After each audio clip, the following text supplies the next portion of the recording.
When I was 18, my dad pressured me to marry Douglas, the son of a rich mafia boss who had a reputation for being cruel and reckless.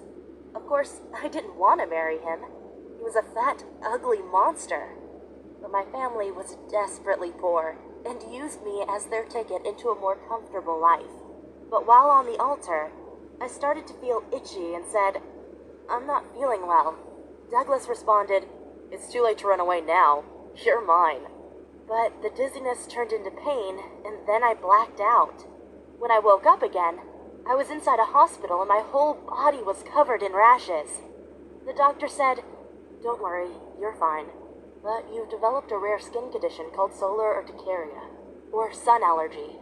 Whenever sunlight hits your skin, you will get rashes, feel dizzy, or worse." I thought he was kidding. How can someone be allergic to the sun? But Douglas got angry and screamed, "I don't care if she has an allergy. She's going to marry me today." Then he pulled me by my arm out of the hospital and drove us back to our wedding. Most people had already left, but the pastor was still there, and after he wed us, Douglas forcefully grabbed my wrist, pulled me towards him, and kissed me. It was absolutely disgusting. His breath smelled terrible, and then he said, "Now that you, pretty girl, are mine, it's time for you to come home with me." Well, most women have a good first night, but mine was terrible. I won't go into the details, but he loved humiliating me. It was so bad, I couldn't fall asleep afterward. The idea of living with this monster for the rest of my life made me cry. He only saw me as an object. My job was to wear lingerie and to pleasure him. And of course, he did with me whatever he wanted, no matter how much it hurt. Life seemed pointless until a musician moved into the small house next to ours. His name was Miguel, and he was incredibly handsome. We often talked over the fence, and he always listened when I told him about my cruel husband. But one time, I went over to his house and sat down next to him on the couch. At first, we were just flirting with each other, but then he put his hand on my leg. I knew where this was going, and I liked it. Then he pushed me back, took his shirt off, and showed me his muscular body. Wow, I had never been more aroused. He went on top of me, put his hands around my throat, and pushed me deeper into the couch. I knew he had complete power over me, but I wasn't scared. This was what I had always wanted, a guy who was both gentle and rough. Our affair went on for months, with Miguel often coming over to my house to see me. But one time, while we were making out, my husband got home early. Miguel decided to hide under the bed, and when my husband came into the room, he said, "There's my pretty little girl. Oh, we're gonna have some fun today." He put his sausage hands on my body and kissed me. It was as disgusting as always, but I was already used to it. Next, he put a small mirror into the window and reflected the afternoon sun onto our bed. He always did that, because he loved seeing the pain in my face while the sun burned a rash into my chest. At one point, I screamed out of pain, and that's when Miguel had enough. He came up from under the bed, pulled my husband by his hair, and smashed him to the ground. Then Miguel tied him up with a rope. It was the same rope my husband had often used to tie my hands and feet to the bed. Miguel said, "I'm sorry, but I can't let that pig treat you like that. You are such a beautiful girl, and you deserve better than him." I responded, "But he is my husband, and now he's gonna punish me worse than ever before." Miguel said, "Don't worry, let's just run away together." Well, I had no other option, so we took the train to New Orleans and started all over. It wasn't a luxurious life, but I was happy, because whenever Miguel came home from work, he'd pull me out of the kitchen and toss me onto the bed, get on top of me, he'd kiss me, he'd bite me, and yes, that's what I wanted. I wanted to ache, I wanted to suffer, I wanted to forget myself. Maybe those were the best times of my life. Miguel and I even decided to get married and have a kid, but right while I was pregnant, Miguel let his sister move in with us. She was pregnant too, and for some reason she hated me. I didn't understand why, until one night, she stormed into our bedroom and screamed at Miguel, "I've had enough. I won't let you treat me like a second-class wife anymore. Tell her the truth. Tell her I'm not your sister. Tell her that you are the father of my baby." Within seconds, my whole world crumbled. Miguel said, "I'm so sorry. After one of my shows, I got drunk and hooked up with her. I never wanted to get her pregnant, and I hope you can forgive me.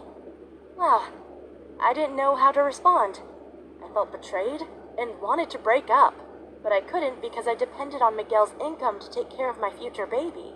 To make things worse, Miguel loved the other girl as much as he loved me, even though I was his wife. He even made us sleep inside the same bed, and there was nothing he loved more than kissing both of us at the same time. I got so frustrated that I asked him to kick the other girl out, but he responded, "She's carrying my baby. It would be wrong to leave her now." Well, that was convenient for him to say, because he loved having two women in his life. However, then I gave birth to my child. She was a beautiful girl, but suffered from a rare birth defect. The doctor said she was profoundly mentally handicapped and would never learn to speak or even walk. Of course, I still loved her, even though Miguel didn't feel the same way, because when I came back home from the hospital, I found an empty apartment. My husband had decided to run away with his new girlfriend. All he had left me was a small letter that read, "I'm sorry how all this ended, but I decided to start all over again. I wish you and our daughter the best." I won't lie, I almost had a mental breakdown. How was I supposed to take care of my daughter without a job? I figured I couldn't, so I gave her one last kiss and left her at an orphanage. Afterward, I called my dad. He was happy to hear I was alive, but told me that he had married my little sister to my ex-husband, Douglas. I was shocked.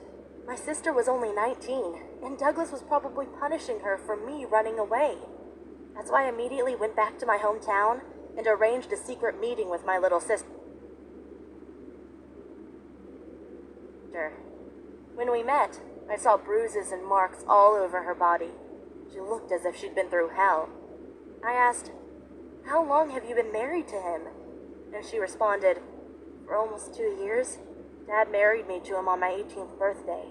And then my sister fell on her knees and begged me, 'Please help me. I can't take it anymore.